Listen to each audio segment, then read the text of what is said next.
So leading the discussion, we have here Maxine Skikluna. I hope I pronounced your name properly there, Maxine.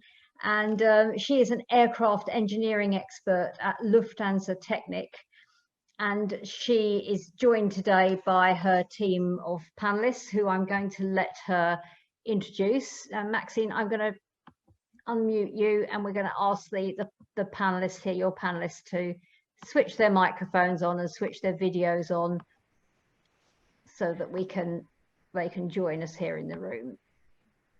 Hello, good morning, Lorna, and good evening to the rest of the audience. Hi, so yeah, Maxine Skikluna, slightly different, Lorna, but nevertheless. Sorry, I have noted for next time. Forgive me. Yes.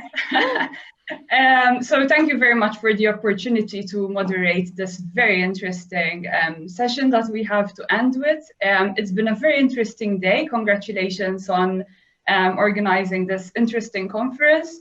And really, we are already showing our photo that I will use to introduce our discussion about interiors.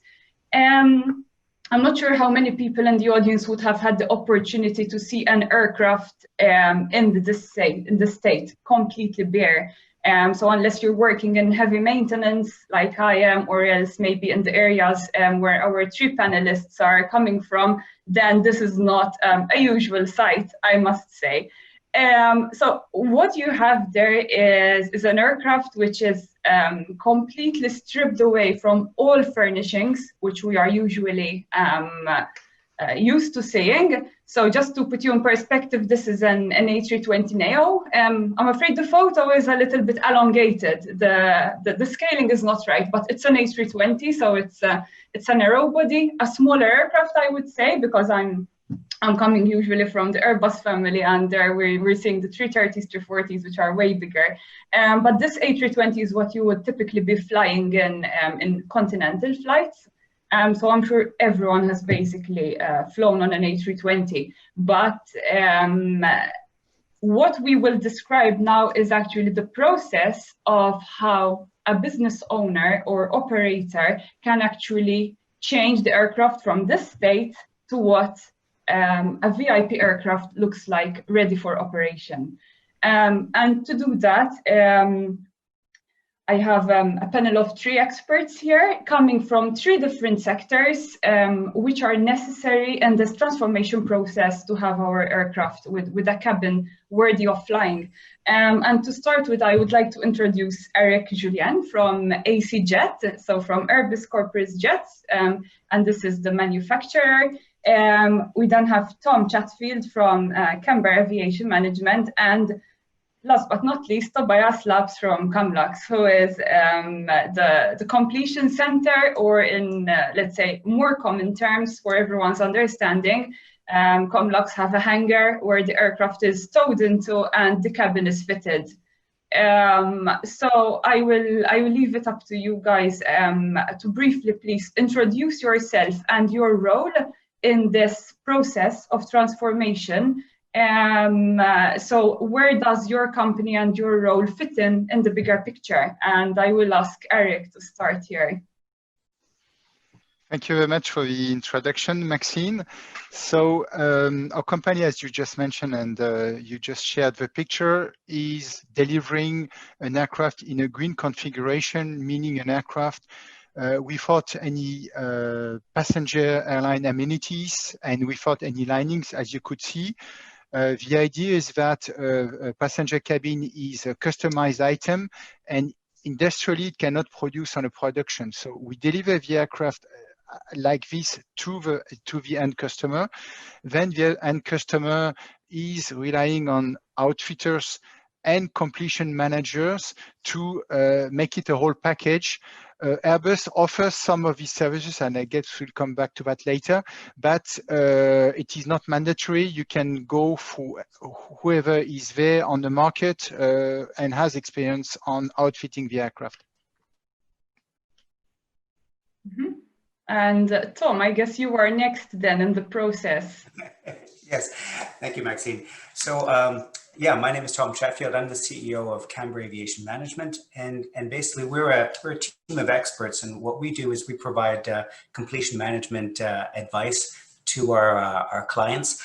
Essentially, what we do is we sit and meet with the client. We work to understand what their requirements are, and then we assist them in the process of transforming that vision of what they would like to see as their corporate jet into the masterpiece. So we work very, very closely with Airbus and with Boeing to on the green aircraft side and understanding what the limitations are, and very, very closely, obviously, with the completion centers such as Tobias's group with Comlux in working together to actually transform the idea to the finished product, which is going to be certified and flying.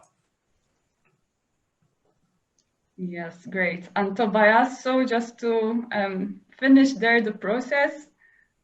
Yeah, absolutely. My name is Tobias Labs and I work for Comlux. I'm in the fixing business. I have 3 daughters. They bring things to me and say, Dad, fix this. And professionally, we are also in the fixing business. We're fixing aircraft operation and we're fixing aircraft cabins, and we do transactions as well. So the picture that you have seen, that's not fixed. And once it comes to us, it's fixed. And then it looks like some of the pictures you see in the background. So we do interiors for aircraft, new ones, and also modifications. Excellent, great. So I hope now that our audience can understand better, especially even the diversity of the jobs involved in order to have a finished cabin, which our VIPs are flying in. And to present you with the first question, so we have a cabin in that state, bare, completely empty, and we need to have our result at the end, which is a workable cabin which can meet the requirements for the owner or the operator. So with a blank piece of paper, where would you start from? How would you go about defining what you want, what you need in order to have the final result? So Tom, I believe you can walk us through the process and maybe explain step by step how to go about this complex task, I would say. Of course, I'd be happy to. So generally what happens is clients have, if they've had an airplane before, they have a pilot, they have a financial advisor, and they have a lawyer. And quite often they start at that process and think that they can go out and not only acquire perhaps a green aircraft or a used aircraft to refurb, but to basically put the whole process together. And what we actually end up often doing is having to educate them and saying, these people are really great at what they do. That's a great pilot and that's a fantastic legal guy, and your financial advisor is making you very wealthy. But I think you need a technical expert to be able to help you through the process of actually defining what you need and to assisting both the OEM and the completion center in delivering that product. So what we do is, as experts, we sit down with the client initially and say, in very many open questions, what are you looking for? And the questions will basically center on how many passengers do you want to fly with? How far do you want to fly? What are your expectations of service on board? Do you fly into small airports? Do you fly into large airports? All of this leads to what kind of aircraft that person may or may not require.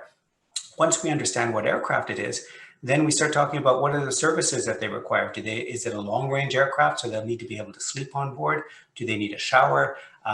Do they put great value in fantastic fresh meals? Or are they happy with something getting thrown in the microwave? You have everything from the left to the right on that. And basically once we have that, that basic understanding, then we sit down with the shortlisted designers. We explain what the client is looking for, and we work very closely in basically a 3-way between the client and the designer and and ourselves to take that initial vision of what the client wants and transform that into first a deck plan. What does that what's that cabin going to look like in terms of layout, and then into 2 and 3D renderings. And to be quite honest, it's very similar to someone buying a piece of property for their first time. If you can imagine, you've got a great property on a lake and your spouse says, okay, now that we've bought it, what's it going to look like? What is that fantastic house going to look like? And you sort of look and say, well, I'm not an architect. I don't know. I know that I want a pool and I want a great bedroom with a fantastic view, but I don't know how to do it. So by bringing in an architect and a construction manager, you can figure that out. And many times for myself and for many other people, as soon as you have that first sketch, it's easy to say, I like this, but I don't like that. And that's an evolutionary process. We do exactly the same thing whether it's your house on the lake or it's that corporate jet that you want to design the interior of. By getting that first layout, you can then start critiquing it, and it becomes an evolutionary process. Once you've understood that and you have the 2 and 3D renderings, which tell you what the finishes will look like, then we transform that into a very, very detailed completion specification. And the reason that we do that is because when we then go to people such as Tobias and discuss what the client is looking for, he has a very detailed specification. He can sharpen his pencil and give us a very good quote, not in terms of just what it's going to cost, but in terms of how long it's going to require. Because the more detail he has, the more he's able to sit down with his engineers and scope out the whole process. If you don't have a good specification, and we've had experiences like that in the past where we've come in and helped a situation, it becomes very difficult. The completion center is doing the very best that they can, thinking that with the details that they have, that they're doing the right thing, and the client has a completely different vision. And you're leading everyone up to, unfortunately, conflict, and that's what we don't want. So once we've got that specification and we have the completion center's bidding, we assist the client in picking the right completion center, and then basically we start that process of taking the design and transforming it from design to design intent to engineering. And a lot of times we sit down with some young engineers and say, look, you don't have to reinvent the wheel. You guys did this previously. It worked really, really well on that project. Just use the same system again, right? So we have some very good discussions. And if we get rid of any of the conflict in the beginning by having a good spec, then we have a great working relationship between the client, between the completion center, ourselves, all the various suppliers, and it becomes very collaborative. And I think both of my esteemed colleagues will agree that when everyone's collaborating well, the end result is much, much better for everybody. You have an excellent aircraft. And as we go through that process, we're doing the completion center is creating drawings. The completion manager goes through the drawings, checks things, makes sure that everything is being understood. Many times we'll put our heads together and try to figure out a solution to a complex problem and basically watch that whole process, do the quality checks. And as we get to the end, we'll be doing the certification testing and getting the airplane ready for ground and flight testing, and then eventually the technical acceptance of the aircraft. So a long answer to a simple question, but that's really what the whole process is. Yes, thanks for the detail, because in fact, like I said it is a complex process, but when you break it down, when you have, multiple steps, you can actually get it into smaller steps, which are then easier to deal with, of course, with the right people and the right expertise. So Eric, when it comes to ACJ, vis-a-vis Tom and the completion management aspect, how are the interactions between the two companies, between the two roles? Can you describe briefly about that aspect? Sure. One very important thing to keep in mind is that during the sales process of the aircraft, obviously it's a great platform, and I'm not going to go into the marketing pitch, but it's a cabin that sells, meaning that at Airbus Corporate Jets, we do have experts that are showing layout, low pass to the customer, trying already to give a general overview of how the aircraft will look like. And by doing that, we must be careful and professional, not showing him something that will get Tom and Tobias totally what the hell is happening, what that LOPA is. So we need already to find something that is certifiable and that is actually manufacturable. So that's the first step. Then, of course, to answer your question, Maxine, we always welcome that the customer has an expert that knows about completion, about bizliners, knows what the steps are, and Tom described them very well. And at the end as well, we do have a network of approved outfitters, meaning they've been audited technically and on many different criteria, and complex completion in Indianapolis is obviously one of them. So what we like is to see that chain into place. As I said earlier, we can do some parts, like for example, we can also offer completion management turnkey services. We do some subcontract the part 145 because we don't have that capability. So we can offer the chain, or we can see it. And we had a transaction recently where the key message we delivered to the customer was plan ahead, And that means when you know you're buying the plane, that's where you need to start planning the cabin. And during the construction of the aircraft, you do have enough time to plan your cabin, but do it right now, plan ahead and talk to professionals. Excellent, excellent. I really like the example about buying a property because, you know, when you're building the layout, unless you know what kind of kitchen you want, for example, you wouldn't know where to put the electrical sockets. So it is literally all about planning way in advance. And when you think, am I too early thinking about this topic? Then that is usually the time when you need to think about it. And just to link to the topic of timing, Tom. So. What are we talking about when it comes to, you know, dates? Are we talking about days, weeks, months, or years when it comes to completion? So maybe then, and also Tobias can add on his end his perspective. Of course, let's keep in mind the big variety of aircraft cabins we can have. But if you try and maybe speak on average about how long it will take someone to have a finished aircraft. So Maxine, there's really, you know, there's sort of two things. We're talking about bizliners right now, but I think it makes sense to sort of take an example and say, if we had a Bombardier Global or a Gulfstream, the owner has a palette of choices. Much like if you want to go inspect your BMW, you can take this and you can take this, but you can't take this. And once you've spec'd that out, that airplane gets built in accordance to those requirements. So basically, you have a palette of what you can choose. These airplanes are completely different. As you saw with the cabin, it's completely empty. And within the limits of your imagination and, of course, certification, you can then design what you would like to have in your aircraft. So yes, you get some really wild questions. No, you can't put swimming pools in airplanes and a jacuzzi really won't work. But there are a lot of things that are surprising with what you can do. So when you want to design the aircraft and you want to do it properly, I agree completely with what Eric is saying. And that is, before you buy the airplane, you should have a concept of what you want to do with it, right? And you are going to need on a narrow body a good 8 months of lead time in terms of being able to do the design work, get the engineering done. And ideally, you want the airplane to arrive just as your engineering finishes and the work has already begun. Because Tobias has to take, his team has to take everything out of the airplane, and there's still quite a bit to take out, put all the infrastructure in, and then install the actual finished cabin. So there's a huge amount of very, very complex project management that a good completion center has to do well. So about 8 months lead time is great for a narrow body. If you can do 12 months for a wide body, you're going to be in a much, much better position. And no one has ever complained about saying, geez, we had too much time on this project. It's never happened, okay? So I think it's really important to take the time that you have. The other thing that's incredibly important is you don't want your client to have accepted the airplane from Airbus, for example, and parked it at Comlux, and you're going to wait for 6 months before something happens. That's not only because of the cost of the airplane just sitting there, but it's also the excitement that an owner has. They want to have that airplane. They want to go flying it. It's their new, it's a really great toy, right?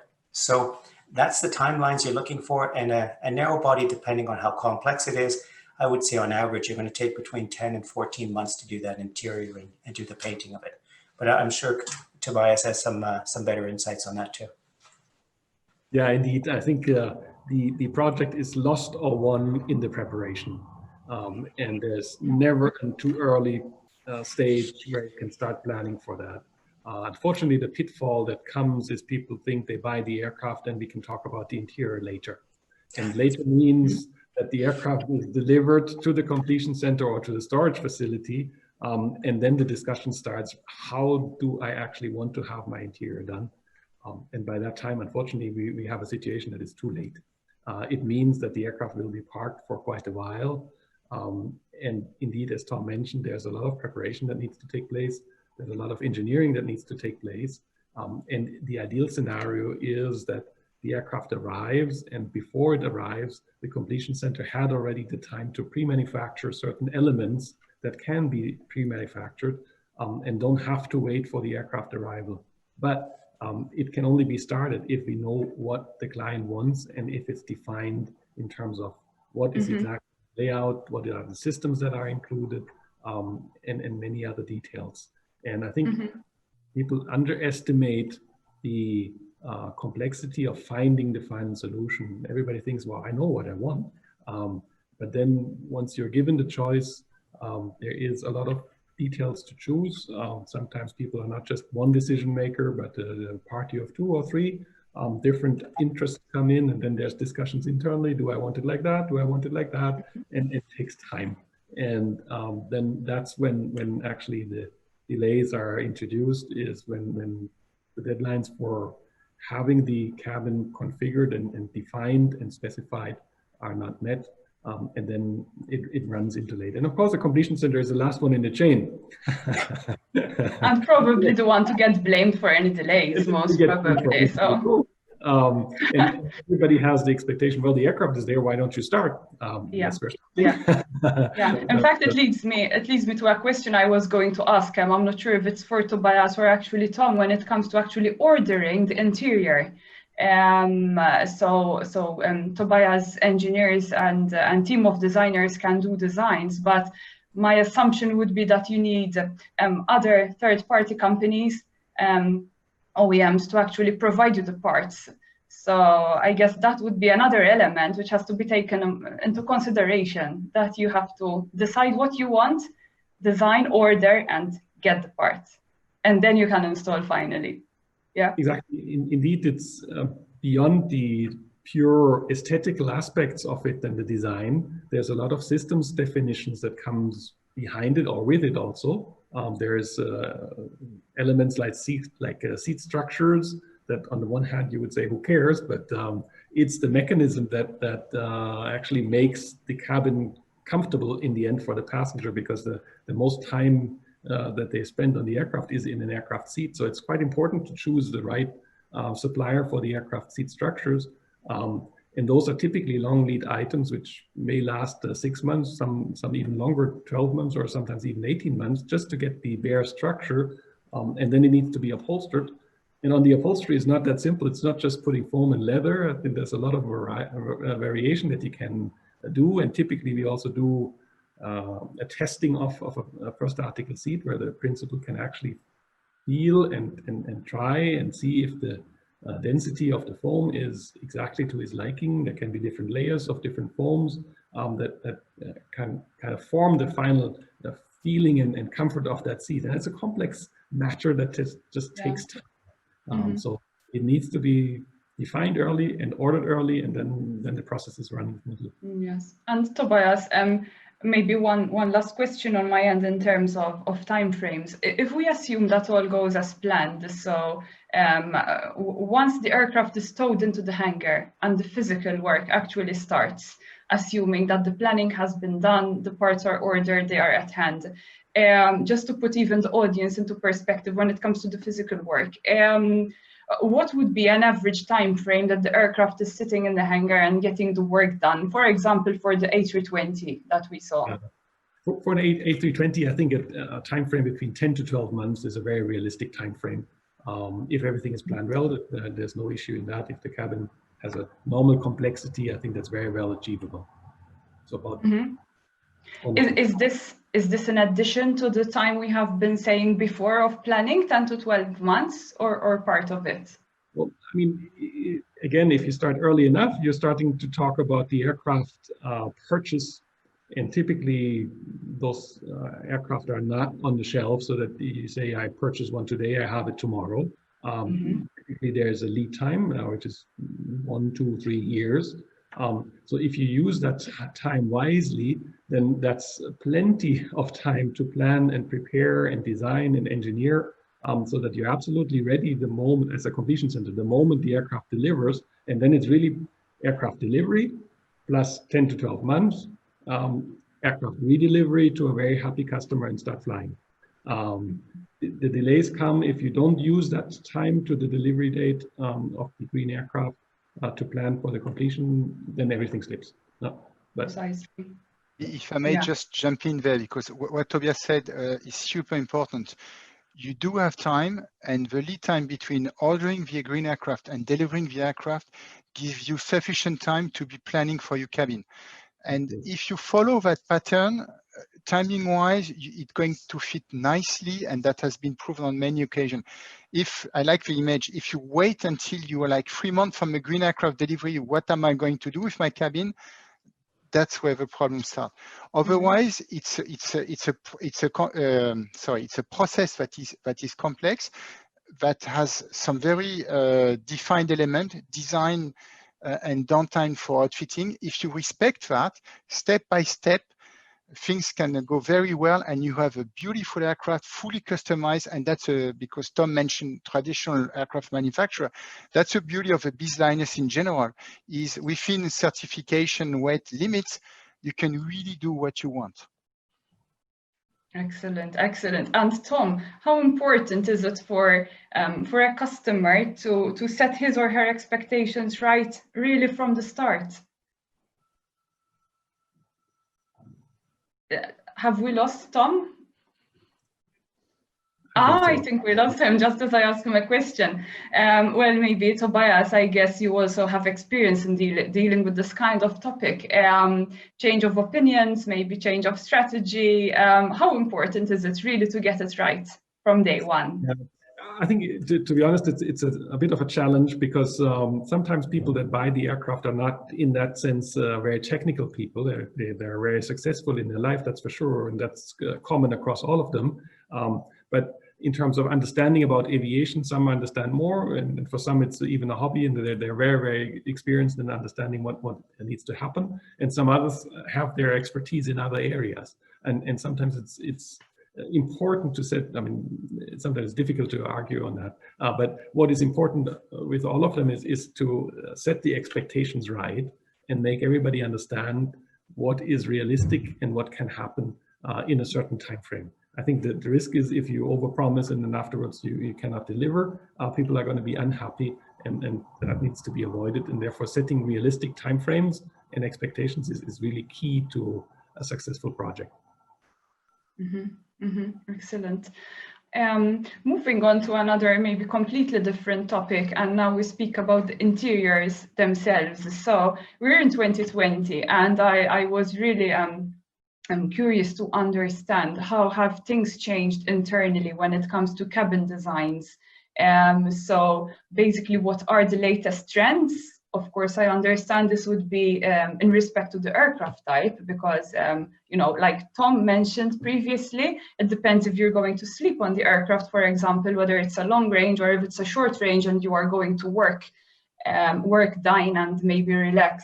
But also, not only in terms of interiors, I wanted to ask also maybe in terms of technological advancements. So what are our users, when they're flying, requiring or asking for in terms of technology? So maybe I address the question to both of you, and you can decide who to... I can just step in from the OEM point of view. One important thing is the shortest range of a product. We're talking about 6,000 nautical miles, so we're talking about beyond 12 hours. So the basic of having a bedroom with ensuite showers, it's quite a given.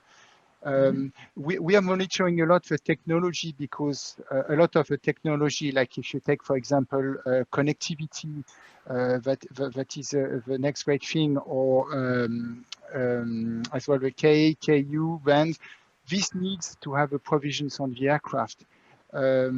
Obviously, Tobias and Tom are more an expert than us on that, but from our perspective, the biggest trend we see is towards wireless equipment.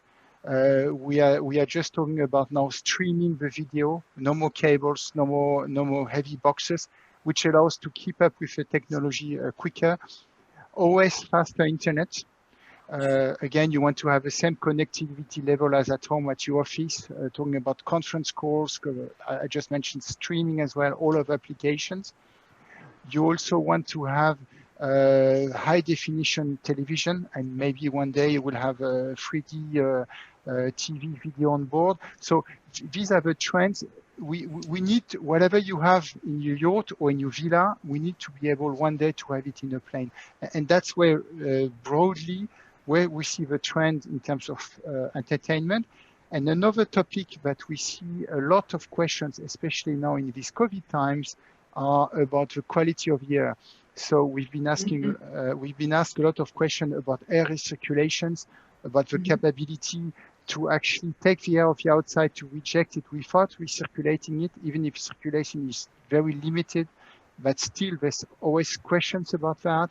Humidification, comfort on board, mood lighting as well, the capability to fight jet lag through luminotherapy, finding different ambience of colors, sunset, sunrise.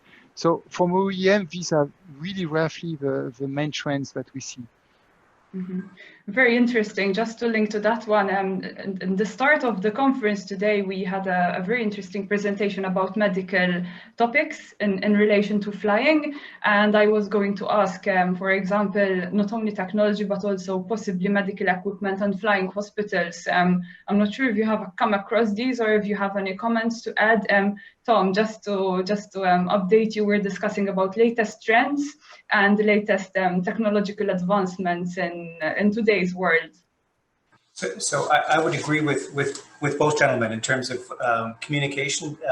Internet can't be fast enough, it seems, in our new generation.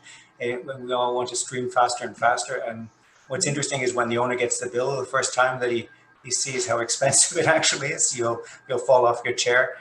We had a flight attendant on one of our flights that was under the impression that Skype is free. So on a transatlantic flight, she was live with her sister for the entire flight on video conference. Unfortunately, she was let go when they landed because it was a $75,000 bill for the flight. So I think you have to be very careful with streaming. Yes, someone's ultimately got to pay for it. What we're seeing too is a requirement not only for the clean air, which is what everyone wants right now, and the cleanliness on the interior, but humidification is getting more and more into the limelight now. Where you looked at aircraft 10 years ago where humidification wasn't as common, it's becoming very, very common now. It means that people are going to be able to travel and feel better by the end of the trip. What we're also seeing is less clutter. If you took a design from 15 years ago, especially airplanes that are now coming for refurbishment, it tends to be more cluttered. There seems to be, how much can I put into my airplane? And much like in your house, you don't tend to take your couches and shove them against the wall. You're now taking things off the wall to give a feeling of space. You're playing with the colors more to be able to give an illusion of more spaciousness, to make it as big as possible. So I think those are things that we're seeing. And the other thing that is very strong is moving into the galley area is more and more people want to have fresh food on board. They don't want to have packaged things. So things that you're seeing from Yakubuchi with inductive cooking, for example, or having one of the flight attendants actually as a very good cook is something that you're really seeing. Those are very positive trends. I like the that Dassault has been trying to do with putting small skylights in. I think everyone would love to have a large skylight. I think it'll be a virtual skylight actually with a camera outside and an interesting screen in the roof. Some light maybe. But I think that would be very cool. I think yeah. a couple of clients. Very good. We are moving towards the end of our presentation and with the last minutes left. Lorna, I'm aware we do have a question. We do. Yeah, we do have a question from Heather Gordon. So we'll get to that question really soon in like 2 minutes. So just to conclude for our planned topics for the speakers, the last question I would like to ask you, and maybe you can give a very brief answer each, would be like, how far can we push the situation with cabin requests and interior furnishings? So like, is really the sky the limit, as they say? How far can we push it? And so far in your careers, what would you like define that one most strange request that you have had so far for a cabin interior? And after this, we move on to the question. I can say a recent request that we've had that hasn't been solved yet and we're working on is, I have a German client that really wants to have good draft beer on board the airplane. And that hasn't been pulled off yet. So there's a difference in pressure there that we really have to think about to make it work. Because if you open your beer at 4,000 or at almost 3,000 meters on the top of a hill, you're going to find it foaming everywhere. So we've got to find some kind of solution for that. So I think that's an interesting one. Yeah, definitely.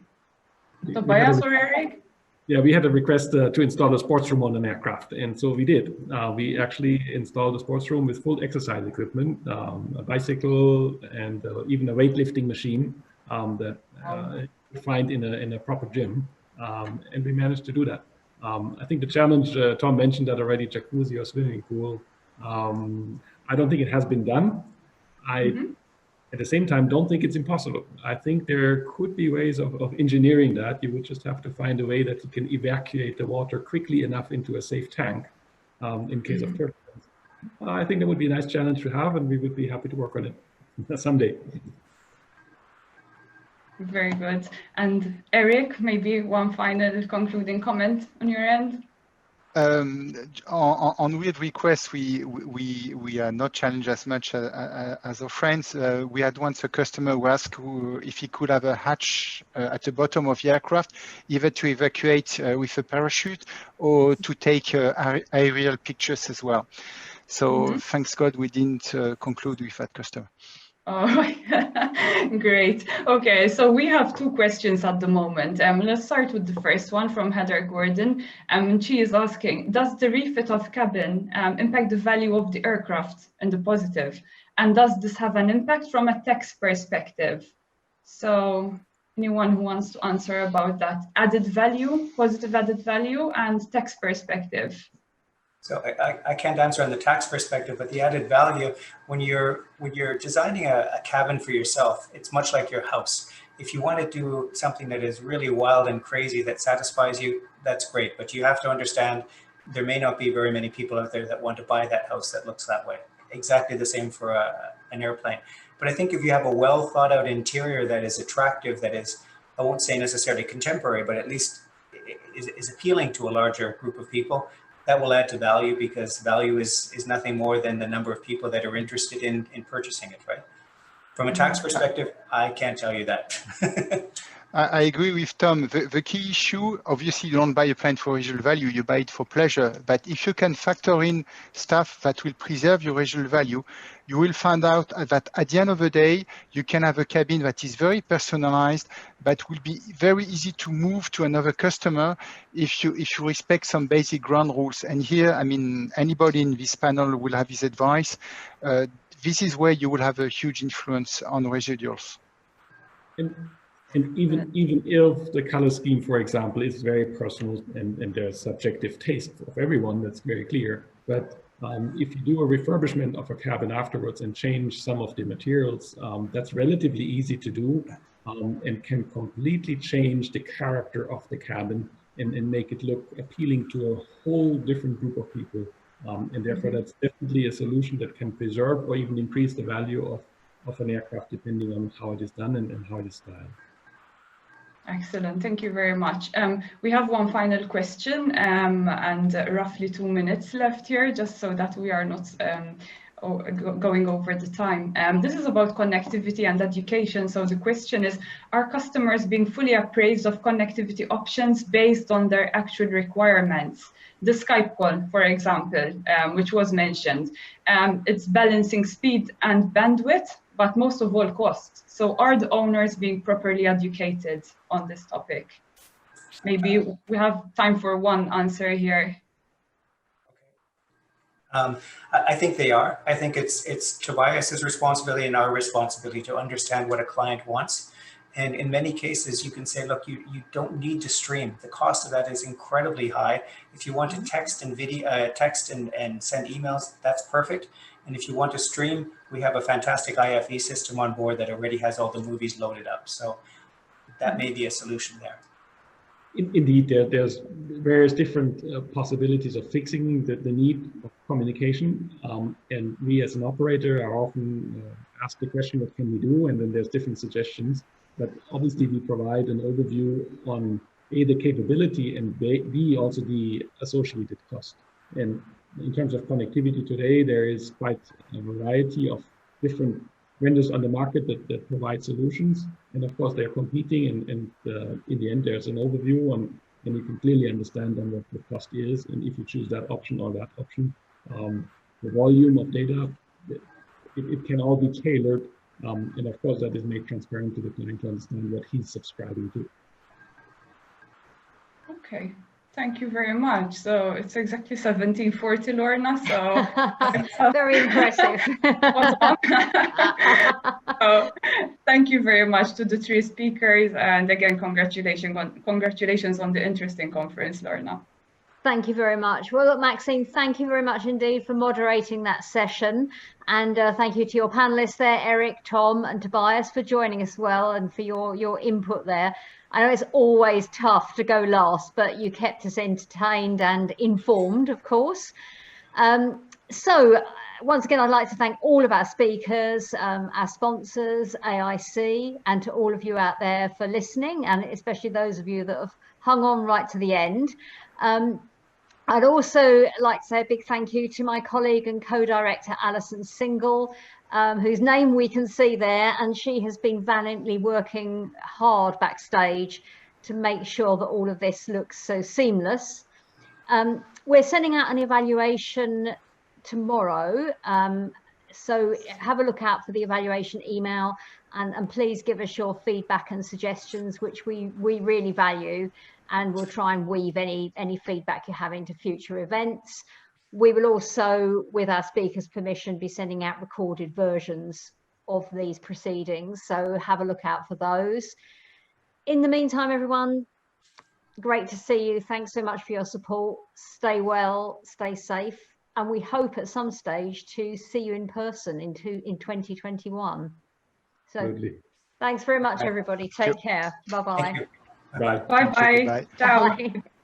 Bye.